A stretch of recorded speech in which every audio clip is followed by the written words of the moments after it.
bersamaan, itu sudah sama artinya kita hidup 1000 tahun. Coba, jauhnya beda dimensi. Satu hari berbanding 1000 tahun. Berjalan di surga, kalau dimensinya surga, selangkah kita melangkah di surga. Di dunia, itu kita sudah melangkah dengan langkah yang tak berhingga. You know? Kalau kita melangkah di surga, jalan-jalan kita di surga, kata kita baru jalan selangkah. Andaikan diukur langkah kita yang di surga itu dengan langkah kita yang ada di dunia, itu sama dengan langkah yang tak berhingga di dunia. Karena dunia ini kalau dibanding dengan alam lain, inilah yang terluar, dimensi terkecil. Ini yang harus diingat. Jadi kalau nggak paham ini, susah dia memahami kisah Isra Mi'raj. Jadi waktu 1 hari di akhirat di bumi sama dengan 1000 tahun. 1 langkah kita berjalan di akhirat, di bumi langkah sudah tidak terhingga. Nah, sekarang apakah kita pernah naik motor dengan kecepatan 150 km per jam? Belum. Ustadz pernah pakai RX King. Itu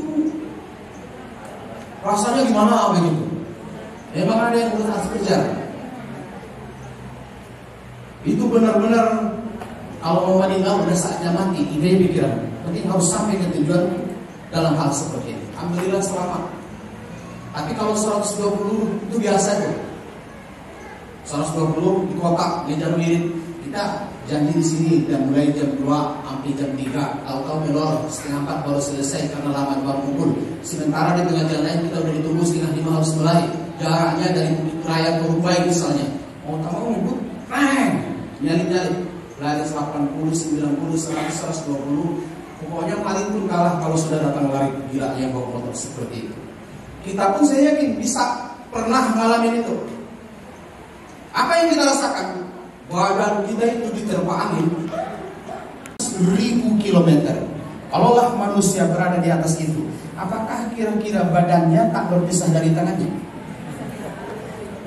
Apakah kepalanya tak lepas dari tubuhnya? Jangankan baju, ya kan? Halo. Jadi Rasulullah di atas buruk itu, kalau dia di atas buruk itu dengan kecepatan sebegitu kencang, apakah putus leher Rasul dari badannya tuh? Apa kita lepas badan Rasul itu dari tangannya tuh? Pegang begini ya, di atas kuda. Bikinlah kuda buruk itu sejenis kuda. Gimana? Sekarang baik kita lihat. Kalau Rasulullah tadi naik buruk, tadi buruk itu gimana? Binatang surga. Dia naik di atas buruk. Tapi pada waktu dia naik di atas buruk binatang surga, itu sudah dimensi surga, dimensi laut. Jadi satu langkah buruk itu melangkah di bumi sudah sama dengan langkah yang tak berhingga. Sehingga sekali langkah dia berjalan dari Masjidil Haram, nanti langsung ke Madinah. Begitu. Jadi selangkah dia berjalan buruk tadi, itu kan dia dimensinya dimensi surga tadi. Tak, dia melangkah nyampe Madinah dah. Jadi bukan seperti yang kita ilustrasikan. Termasuk pada waktu Rasul naik di atas itu pun pada dimensi surga, dimensi laut. Makanya disebut arduhas samawati wal ard. Luasnya surga itu seluas langit dan bumi. Diliputinya langit dan bumi itu semua. Sini dia. Tapi dimensinya berbeda. Kita tak lihat. Yang bisa kita lihat dengan mata kepala. Mata yang kita terhijab tak bisa melihat. Yang dibalik-baliknya sehingga kita tak tahu. Jadi sebenarnya kita yang terlalu lemah. Pikiran kita yang kurang ilmunya sehingga kita tidak mengerti keadaan ini. Jadi Bapak Ibu jamaah berbahagia, kalau sudah seperti ini, gimana? Berjalan dari Masjidil Haram ke Masjid Aqsa yang tadi melewati beberapa titik dilakukan dalam waktu sekedar, wajar logika banget karena memang posisi Rasulullah di dimensi alam lahut atau dimensi surga. Jadi nggak perlu terlalu kok bisa. Baik. Lalu kemudian begitu kita perhatikan ya, Rasulullah itu jalannya diperjalankan. Subhanalladzi asra, Maha Suci yang memperjalankan. Jadi Rasulullah itu dia diperjalankan, bukan berjalan. Kalau Ustadz dulu, kalau Kak Ustadz dulu jelaskan ke jamaah, begini analognya. Ditaruh peci di dinding. Pecinya ini kotor, ada tungau. Tahu tungau?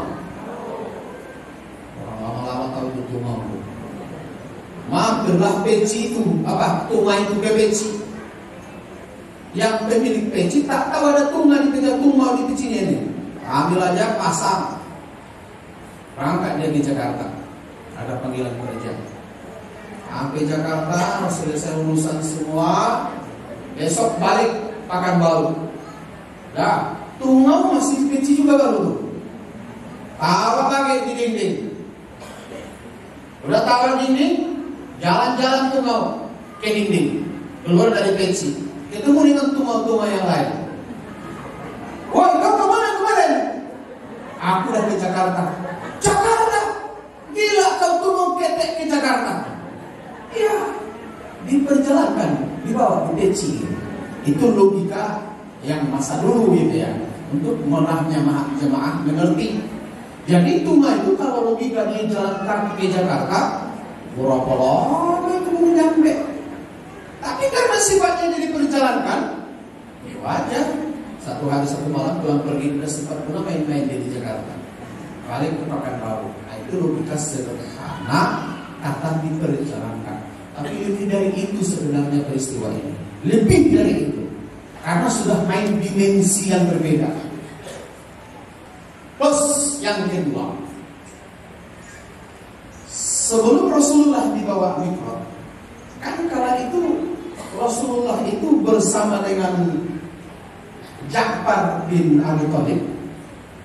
Ja'far itu kan saudara sepupunya Rasul. Tapi dulu itu di Hijr Ismail. Dulu Hijr Ismail itu apa?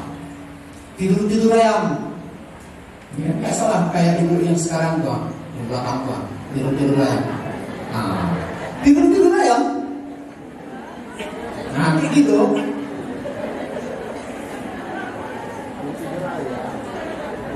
Berapa orang di belakang yang tidur ayam?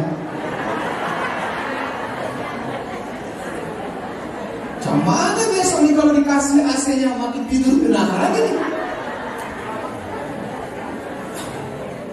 Pasang aja selesai itu kan.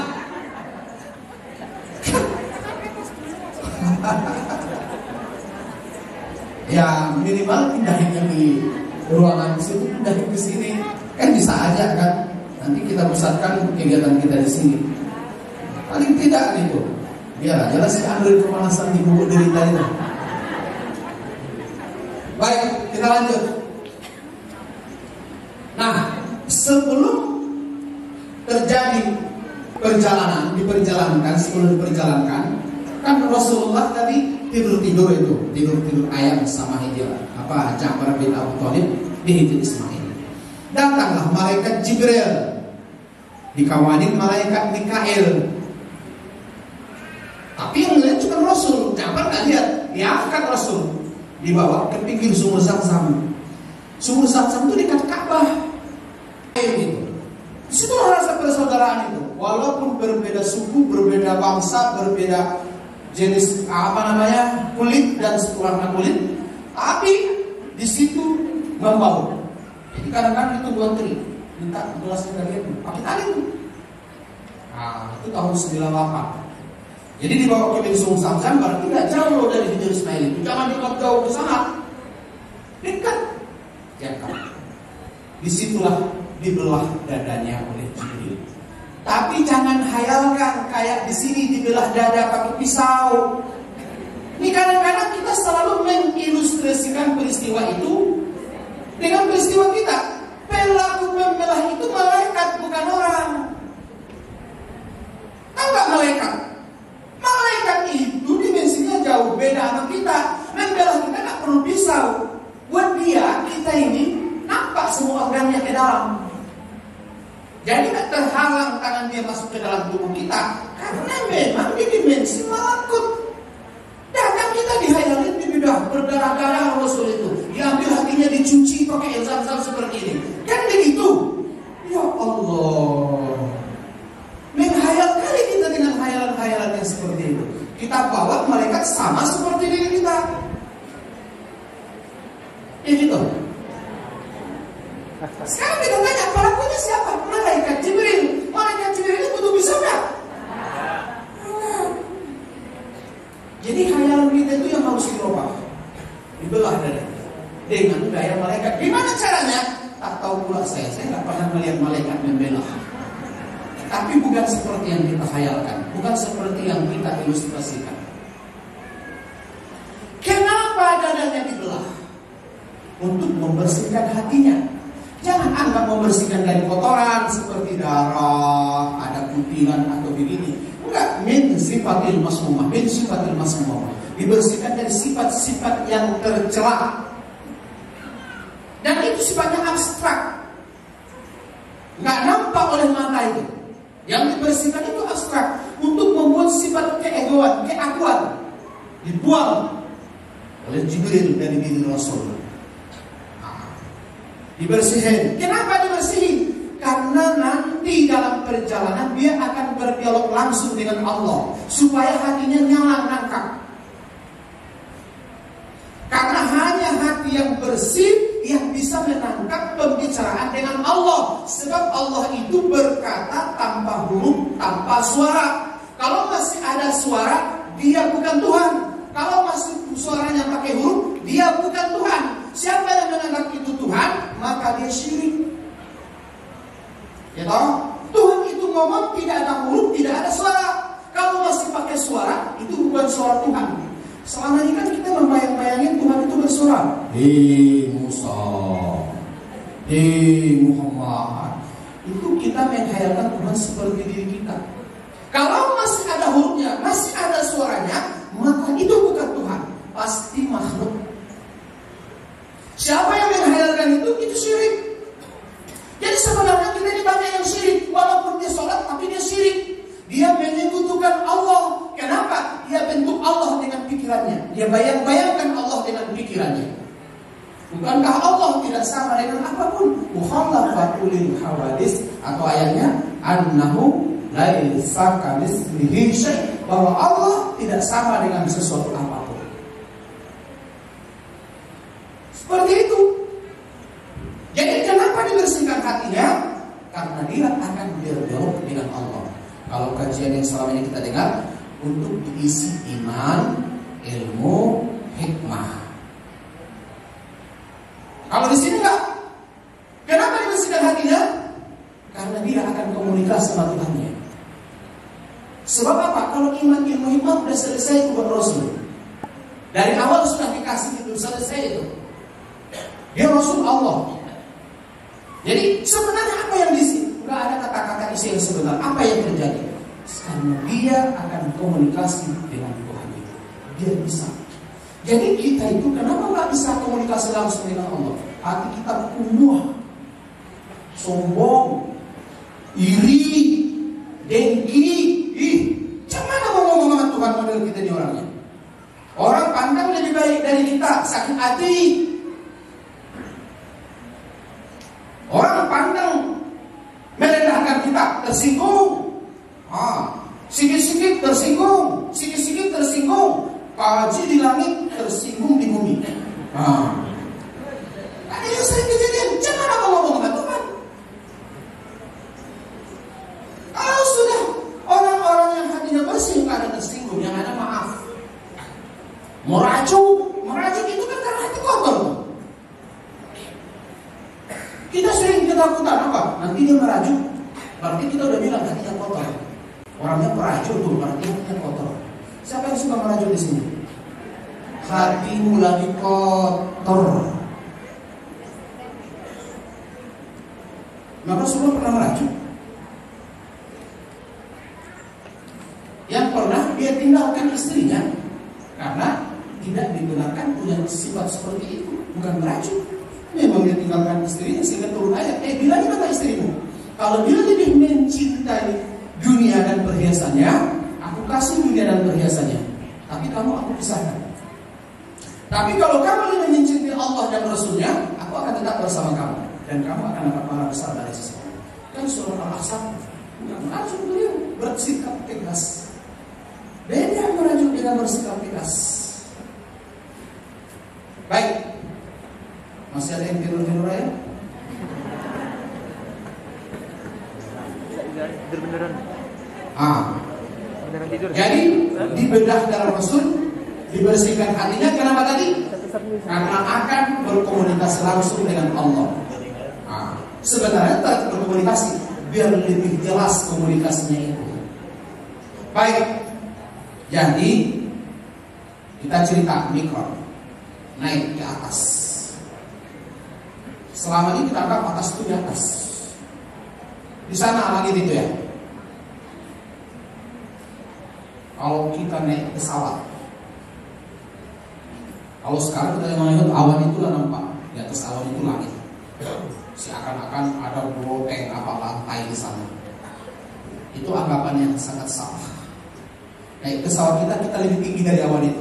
Di bawah kita awan itu, nampak awan itu di bawah. Di jalan pesawat kita tengok ke atas. Kalau kita sempat mau sebulan ke depan di dekat pilot, itu di atas itu ruang hampa yang nampak di atas sana, bersih, bening, jernih. Apalagi nggak nampak lagi sore itu, makanya bersih kayak ruang hampa, nggak ada awan lagi. Jadi kalau ke atas itu jangan khayal-khayalkan di atas itu seperti loteng. Jadi di mana? Makanya begini, tadi kita bercerita tentang atasnya. Pada suatu hari teleskop Hubble, teleskop miliknya orang Amerika Serikat, teleskop listrik orang Amerika Serikat, diteropong di atas satu arah berarti.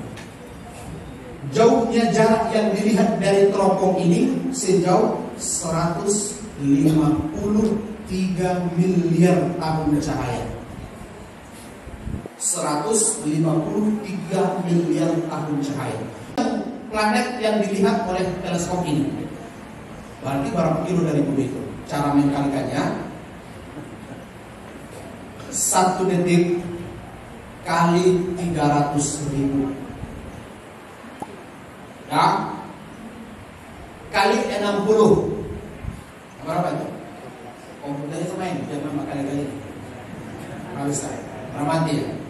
Kita 300.000 kali 60 1 menit, kali 60 1 jam, kali lagi 24 1 hari, kali 365 1 tahun, kali 153 miliar. 153 miliar. Berapa? Itu cara planet yang ditengok teleskop Hubble tadi. Seandainya Rasulullah Mi'raj naik ke atas yang seperti kita hayalkan selama ini, dan itu di atas sana, kalau begitu Rasulullah harus bermiliar-miliar tahun baru sampai ke surga. Pulangnya lagi. Jadi kalau yang kita hayalkan itu langit itu di atas, surga itu di atas, berarti Rasulullah mestinya menempuh perjalanan itu dengan kecepatan cahaya. Dia harus menempuhnya bermiliar-miliar tahun. Halo? Nalar nggak? Jadi jelas nggak salah yang kemarin kita nalar itu? Gimana Bang? Ikut musola kita ini. Bisa Abang apa nih? Bayang-bayangin lah cerita kita ini. Bisa kan? Luar biasa. Kalau yang dipakai itu kemarin itu, mestinya Rasulullah bermiliar-miliar tahun cahaya. Jadi gimana sebenarnya? Dimensi. Naik dia ke atas di sini dimensi yang lebih tinggi dari dimensi bumi. Itulah dimensi alam malakut. Makanya kita perlu ilmu dimensi itu. Jadi bagi yang nggak ngerti dimensi, pulang dari sini minta seksi dana untuk berikan kacamata dimensi. Nah, baru ngerti dimensi. Nah, pakai kacamatanya. Nah, ternyata begini, kalau pakai kacamata dimensi itu, ini kan nampak mulus nih, nggak ada apa-apa nih. Tapi kalau kita pakai kacamata itu, boleh jadi di sini ada gambar mobil, ada bunga, ada orang sedang jalan. Dimensi lebih tinggi lagi, boleh jadi ada mobil lagi jalan, bunga lagi mekar, bisa. Tergantung. Jadi kalau mata kepala lihat putih mulus, tapi kalau kacamata lihat warna-warni dan seterusnya. Bumi begitu juga, kita lihat cuma ini adanya. Tapi kalau kita lihat dengan dimensi yang berbeda, enggak bumi yang ini yang kita lihat lagi, tapi jauh lebih indah, lebih cantik. Sayangnya kita baru sampai dimensi kedua. Gak nampak kita dimensi yang indah ini. Halo? Ini TV, berapa ngantuk?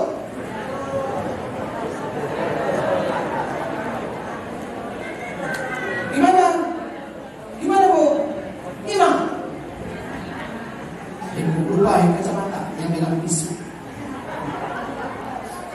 Bisa disimak cerita kita nih?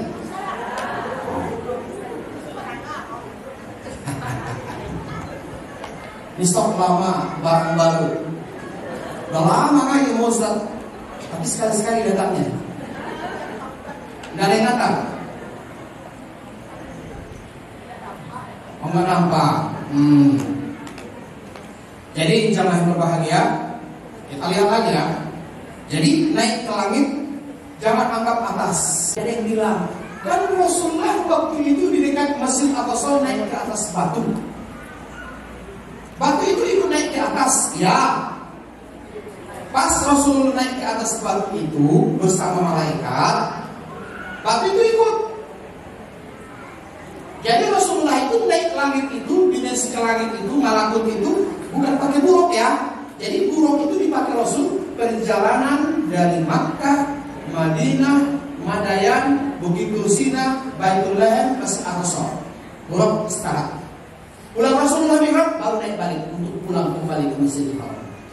Di atas nggak pakai buruk. Kalau ilustrasi sebagian orang naik buruk ke atas, bayanginlah naik ke atas naik buruk. Apa tak jatuh? Apa aja dari kuda kemarin dia jatuh di rumah. Naik pinggang. Bayanglah itu.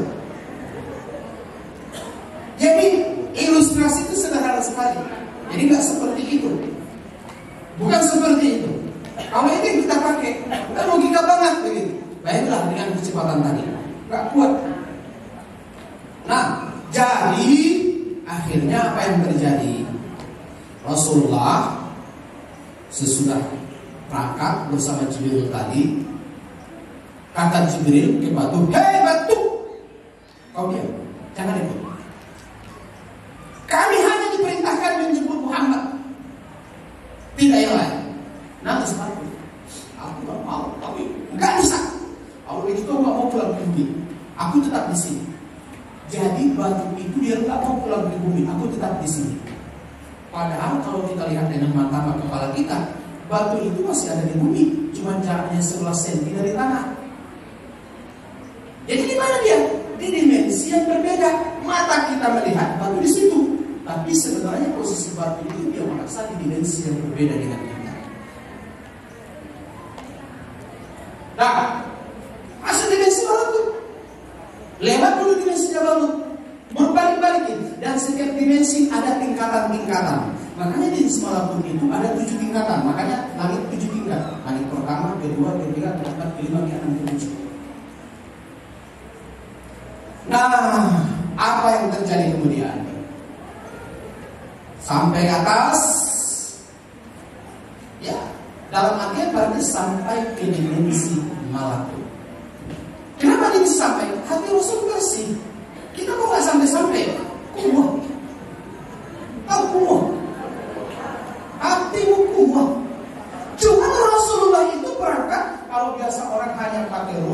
Damasnya, tapi Rasulullah lengkap dengan jasadnya. Jasadnya ikut, di ruhnya ikut lengkap. Begitu dia sampai di alam malakut pertama, ketemulah Nabi Adam. Jadi Rasulullah yang Adam, kalau nengok ke kanan, senyum, nengok ke kiri, mukanya masam. Rasulullah tak tahu itu siapa. Tanya lalu Jibril. Jibril, ya, siapa? Yang mana? Itu Nabi Adam. Oh, terus kenapa dia harus mau bakar muka masam kalau nengok ke kiri? Terus kalau nengok ke kanan dia senyum. Oh, dia itu melihat keturunannya di bumi. Dia lihat ke kanan, itu nampak keturunannya yang lagi duduk di Masjid Jami'ah Sholihin. Maka dia senyum. Nengok ke kiri, itu nampak anak cucunya lagi duduk di kafe, lagi mabok-mabok. Nah, bahasanya seperti itu. Jadi melihat cucunya yang baik, dia senyum. Melihat cucunya yang maksiat, dia bermuka nanya. Bisa dilihat semua manusia. Kalau ceritanya dari atas sana, jangankan manusia, bumi itu tak nampak. Gitu? Jadi dari dimensi. Jadi kalau dari dimensi langit ke dimensi bumi, bumi ini kecil nampak. Kita yang tak bisa melihat mereka, tapi mereka bisa melihat kita. Jadi jemaah yang berbahagia, dimensi langit. Lihat. Jadi seperti itu, ketemulah Nabi Adam. Langit kedua dimensi ke langit kedua ketemulah Nabi Isa. Di ketiga Nabi Isa nama Yahya. Langit ketiga ketemulah Nabi Yusuf. Keempat ketemulah Nabi Idris. Nabi Idris yang enggak mau balik ke bumi. Waktu jalan-jalan di surga tinggal tempelnya. Akhirnya sampai sekarang di langit keempat dia. Terus naik lagi ketemu langit kelima, ketemu Nabi Harun. Langit keenam ketemu Nabi Musa. Langit ketujuh ketemu Nabi Ibrahim. Jadi sebenarnya ini alam malakut, dimensi yang lebih berbeda. Jadi makin soleh hamba Allah, makin tinggi dimensinya. Mereka sekarang kalau para nabi ini, mereka nggak di alam barzakh, tapi mereka ada di alam malakut yang langit 1, 2, 3. Kalau kita orang awam, kalau tak soleh banget, kita adanya di alam barzakh. Tahu alam barzakh? Bukan kuburan. Alam barzakh itu bahagian dari alam malakut. Jadi, nah itu dia makanya ini banyak yang mau diluruskan ini. Jadi alam barzakh itu jangan dianggap. Ini kadang-kadang dulu kita terus-terusikannya begini. Dibawalah mayat ke kubur. Sesudah dikubur, selesai ditanam, kita pulang. Yang terakhir meninggalkan kuburan 7 langkah jaraknya dari kuburan, dengarlah dia langkah malaikat mendekat. Rampai yang seret. Oh, apa ini? Kagetlah dia. Kemungkinan kita itu menghayalkan mayat itu pakai jasadnya juga, sadar dia. Aku di mana nih? Pegang pipinya. Aku sudah ditanam rupanya. Aku lagi dikubur. Jadi kita menganggap mayat itu hidup, jasadnya hidup. Lalu datanglah malaikat, didudukkanlah mayat itu. Duduk kamu. Duduk. Tahu kau siapa kami? Tak marah bukan? Ditanya-tanya. Jadi duduk malaikat mayatnya ditanya di dalam kubur itu. Coba, kepikir nggak cemana pernah mendudukkan mayat itu di situ? Malah kalau kita balik kuburannya kan sering terjadi peristiwa autopsi. Mayat itu digali balik kuburannya memastikan kenapa dia mati. Apakah benar dia diracun atau bagaimana? Mayat nggak ada duduk, tetap juga berbaring. Ya kan? Terus ada yang bilang kuburannya dilapangkan, digali tetap juga seperti semula. Aku nampak dia lubang-lubang neraka, taman-taman surga, digali kubur biasa aja, tidak seperti yang dihayalkan. Iya kan? Kayak bener gak? Jadi selama ini itulah khayalan yang sama. Makanya susah kita beragama. Ini jelas salah itu semua. Mana bisa masuk akal itu? Kok bisa ya? Gimana malaikat caranya? Gimana mainnya itu? Ini sebenarnya bukan seperti itu. Itu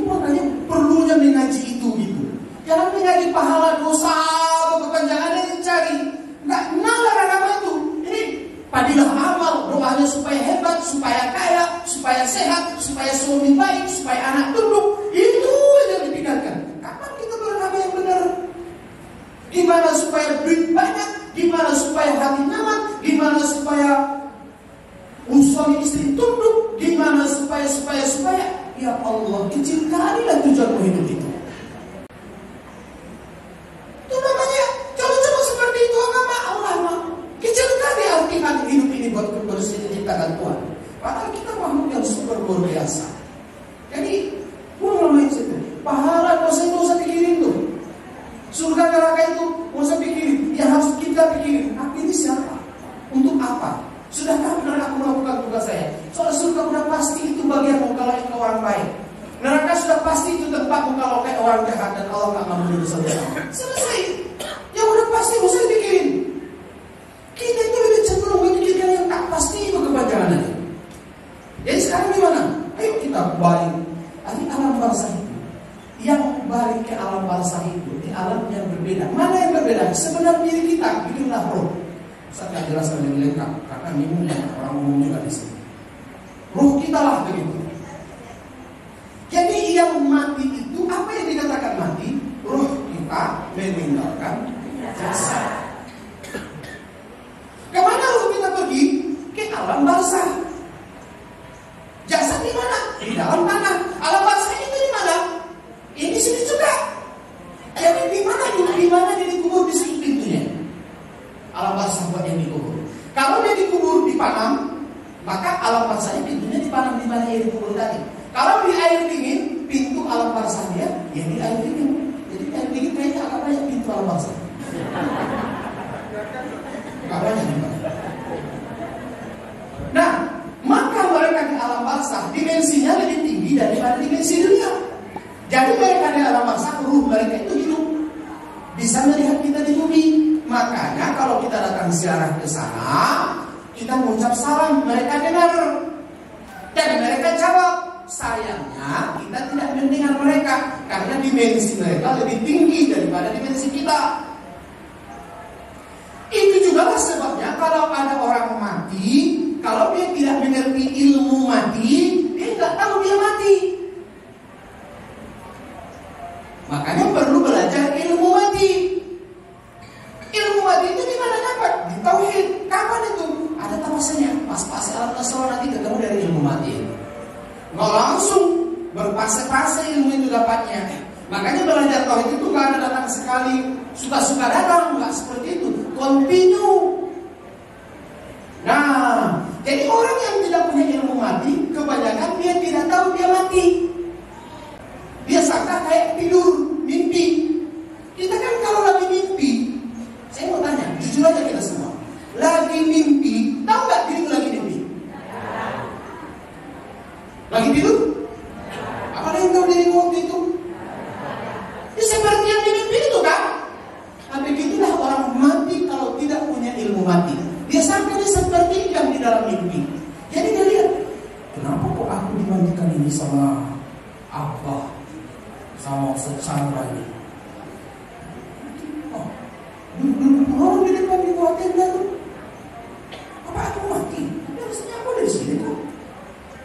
Dia nggak tahu dia mati. Kadang-kadang ada yang seperti itu. Kok aku dikapain? Woi, aku kenapa kok begini? Dipanggil orang nggak nyakut. Wah, orang nggak dengar. Pegang punya rasa. Loh, aku disuarakan lagi sama mereka. Apa lagi? Aku dikubur. Sampai dikubur. Loh, kok aku ditinggal nih? Bingung dia nggak tahu dia mati. Tahu-tahu ujuk-ujuk dibawa sama malaikat mungkar nakir. Nah, itulah salah satu hikmah kenapa ada talqin. Talqin itu membantu orang yang tidak punya ilmu mati.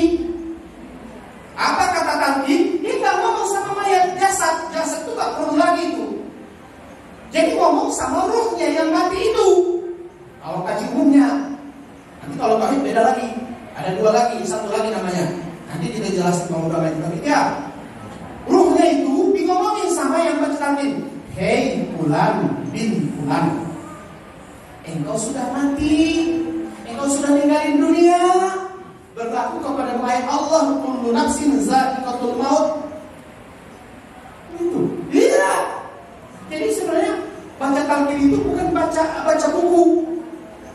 Ngomong yang talqin itu sama ruh yang mati itu. Bukan sama jasadnya, sama ruhnya. Makanya yang baca talqin itu yang berilmu, bukan yang pandai membaca doang. Ini cuma ada yang baca talqin, baca yang di kitab itu aja. Banyak pula, cepat-cepat pula. Macam mana mau mengerti? Mam, kau udah mati. Kau udah tinggalin dunia. Kau udah tinggalin istrimu. Kau udah tinggalin anakmu dah. Tinggalin hartamu. Bacakan ayat ini. Sebenarnya ayat ini. Nah, sebentar lagi kau akan didatangi 2 malaikat. Macam mana bentuknya? Kau yang lihat nanti. Yang pertama dia tanya tentang seorang laki-laki, tentang Muhammad. Kalau ditanya engkau siapa laki-laki itu, katakan itu Muhammad Rasul Allah. Kalau mereka bertanya lagi kepada siapa Tuhanmu, katakan Tuhanku Allah. Kalau engkau ditanya agamamu apa, katakan agamamu Islam. Dan seterusnya. Ada juga yang tidak ada jawabannya itu. Marabbuka. Apa kata dia? Emang kurang ajar kau, kata yang malaikat. Kau tanya-tanya siapa Tuhan. Selama aku tinggal di bumi, aku sudah menghambakan diriku kepada Tuhan. Rob, kenapa aku ditanya tentang ini lagi? Bukankah aku telah berpuluh tahun menghambakan diri sebelumnya kepadamu? Allah pun dengan senyum bahasanya, tapi bukan berbulu bersuara. Tinggalkan kamu, dia kekasihku. Itu kalau yang sudah berilmu. Tapi ibu, bapak jangan berpikir begitu. Mungkin tak nanggung karena berjalan bangsa. Betul. Anak tahu kan? Kata Mbak Masrin, harap buka. Pulang kau, nanti katanya. Tapi orang soleh bisa, insya Allah. Bisa. Itu bukan mistis, itu real, fakta itu. Asal sampai imannya, ilmunya ke sana gitu. Jadi begitu Rumah Nabi tanya, dibilangin begitu, ini jawabnya. Jadi kami akan pulang. Baru dah sadar, jadi aku mati. Baru dia nangis. Kita pun pulang. Memang benar dia tak ngikutin kita lagi. Benar tak lama kemudian datang Munkar Nakir. Jadi di alam barzakh itu alam yang berbeda dengan alam bumi, tapi di situ pintunya buat dia. Itu makanya gunanya kita ziarah ke sana, karena pintu komunikasi kita, kita terhubung dengan dia di situ, di mana dia dikuburkan tadi. Jadi jangan berbahagia. Sebenarnya ada yang bilang kita doakan orang itu kan tidak harus kuburannya, betul. Tapi untuk bisa berkomunikasi lebih intens antara alam barzakh dengan alam dunianya, ya di mana dikuburkan di situlah kita pergi. Tapi kalau berdoa di mana aja bisa, dari mana aja bisa. Nah, nanti kalau kita datang ke kuburan itu, anakku melihat. Cuman dia yang melihat kita tak melihat dia. Insya Allah. Mati aja dulu, nanti cerita sama kita. Nanti jangan lupa nomor WA kami ya, WA. Dia tahu betul gitu. Jadi kita hidup itu pindah alam. Yang namanya ruh kita itu nggak mati. Jasad kita tinggal, nggak bergerak lagi, nggak hidup lagi, karena nggak ada ruh. Wajar. Jadi kalau dia bilang ngapain kalau begitu, main kami bilang betul. Kalau yang engkau pikirkan itu jasadnya. Kita tidak berbeda dengan jasad, baru cerita dengan ruh orang yang mati. Dipakai lagi ayat innaka la tasma'u man fil kubur. Sesungguhnya engkau tidak bisa membuat orang yang dikubur mendengar. Iya, siapa bilang? Kita juga nggak bilang seperti itu kok. Kita tidak bicara sama mayat kok. Kita bicara sama ruhnya. Dan yang bicara itu sebenarnya rumah. Makanya yang bertalqin, membacakan talqin itu orang yang ada ilmunya semestinya. Biar dia tahu dia berkomunikasi dengan siapa. Jadi orang mulai bilang bid'ah itu. Saya dia sampai mati. Nah, kita belum bercerita lagi nih. Termasuklah berdialognya Allah dengan Nabi Muhammad SAW. Jangan hayalkan Tuhan ada di depan, Rasul di sini. Assalamualaikum. Ayuhan Nabi warahmatullahi wabarakatuh. Assalamualaikum warahmatullahi wabarakatuh. Syahadu anna Muhammadan Rasulullah. Mereka, Allahumma sholli ala sayyidina Muhammad, kata malaikat sana. Itu kan yang selama ini dihayatkan oleh kita. Berarti Tuhan berdebat, Tuhan berarah, syirik bukan? Diundang juga Ustaz itu ketika ceramah ini kita lagi syirik. Di musola kita kemarin bikin penjelasannya. Oh. Tuh. Jadi gimana? Rasulullah itu dia sampai di dimensi lahut namanya Sidratul Muntaha. Duduk di situ. Dia berkata, "Attahiyatu wa barakatuh, salawatu wa barakatuh." Allah jawab, "Assalamualaikum warahmatullahi wabarakatuh." Enggak huruf, enggak suara. Kok bisa ngomong tak ada huruf, tak ada suara? Gampang nanti dulu dari sekarang ini. Ibu yang jilbab biru ini. Ya. Siapa namanya? Santi. Desi. Oh, Desi. Kok bergetar hati si Roni disuruh Desi?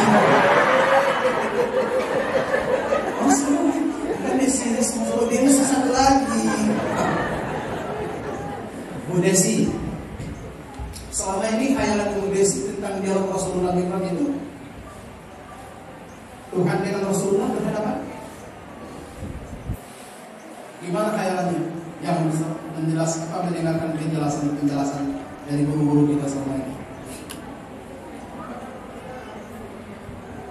Ya udah, mau saya lanjutkan lagi. Bu Desi pernah pergi, misalnya begini, ada orang datang ke rumah ibu, tapi ibu gak kenal. Ibu ngomong begini, gak usah dilayani. Tapi kemudian pikiran ibu bilang begini, kamu wajib menghormati tamu. Kan itu jawabnya. Tadi bilang usah dilayani, kamu wajib menghormati tamu. Mana tahu nanti ada perlu gimana. Akhirnya ibu buka pintu. Begitu lalu ibu datang, selamat siang Bu. Ya, wah kakaknya dari. Buka kalungnya, buka kalungnya. Mama ibu, sini gak ada orang. Mau tak mau diserahinlah doa. Makanya Bapak Ibu, sebelum kalungnya kena rampok,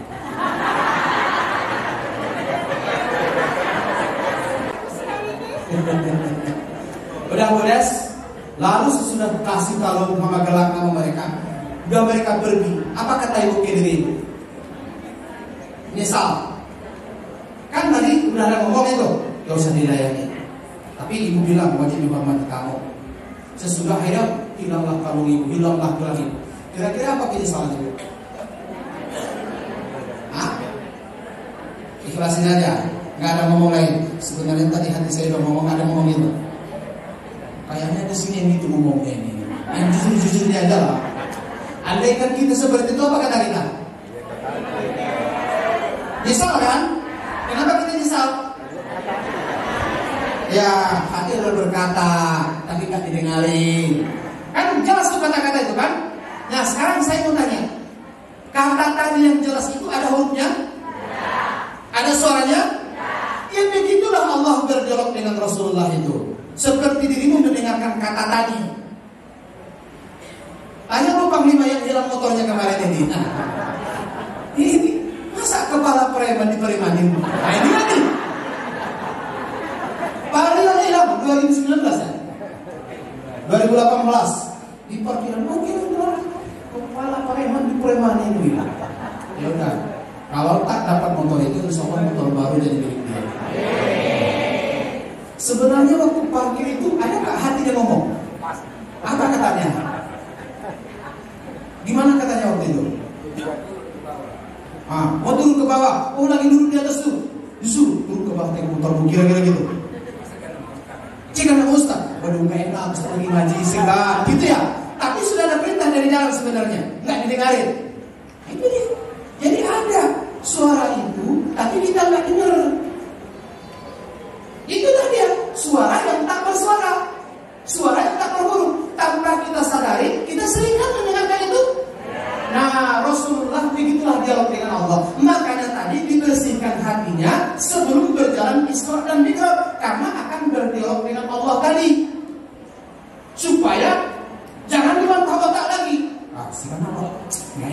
Suka nggak ada lagi. Itu yang membatasi kita untuk berdialog dengan Tuhan. Keakuan kita tadi, logika kita tadi.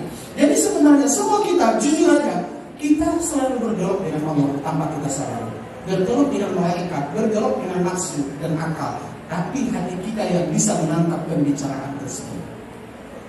Yang tanpa huruf tanpa suara, adakah ada diri kita sering mengalami hal itu? Nah, itulah gunanya kita ada ilmunya. Jadi berbicara sama Allah seperti itu. Kalau masih ada huruf, masih bersuara, itu bukan suara Allah, itu bukan kalam Allah, tapi kalam makhluk. Nah, berbicaranya, aku wajibkan kepadamu dan umatmu sholat 50 kali sehari semalam. Baik ya Allah. Turun Rasul, turun itu bukan turun ke bawah, turun dimensi, sehingga kemudian ketemulah dengan Nabi Adam, Nabi Musa. Di situ juga dia nggak jalan-jalan turun naik yang seperti moyang pun, kebayang lingkar pun lah ya. Orang yang mau tak apalah gitu. Dia tidak di situ, dimensinya berapa? Akhirnya Nabi Musa bertanya, apa yang Allah wajibkan kepada dan umatmu? Sholat 50 kali sehari semalam. Minta kemahan Allah supaya diingatkan. Itu berat. Engkau dan mau akan sama. Akhirnya dia minta, bukan naik di atas minta di situ, tapi minta dimensi, naik lagi ke dimensi alam lahir, bertemu lagi dengan Allah. Dalam artian bertemu sini komunikasi. Kalau Allah itu nggak ada posisi. Jadi waktu berdialog itu bukan Tuhan di Sidratul Muntaha, posisi Rasulullah yang di Sidratul Muntaha. Yang Allahnya dia tidak ada posisi. Kenapa? Dia maha meliputi segala sesuatu. Dia maha dekat. Dia bersama kamu dimanapun kamu berada. Jadi posisinya posisi Rasulullah di Sidratul Muntaha, bukan posisi Tuhan. Tak berposisi. Sama dengan Nabi Adam, Musa berdialog dengan Allah di Sidratul, di Bukit Tursina. Allah tidak ada arah. Yang di arah itu Nabi Musa di Bukit Tursina, posisinya Nabi Musa. Jadi kadang-kadang kebanyakan kita mengilustrasikan Allah berada di posisi yang sama. Enggak berarti itu syirik, karena mempersamakan Tuhan dengan makhluk. Hal-hal seperti ini. Jadi jemaah yang berbahagia, jadi sekali lagi jangan lagi dihayal-hayalkan seperti itu. Jujur kalau begitu banyaklah dosa masa lalu kita, syirik-syirik kita yang telah mengilustrasikan Tuhan seperti yang selama ini kita ilustrasikan. Itu jelas kekeliruan. Kita minta ampun kepada Allah atas kesalahan ini.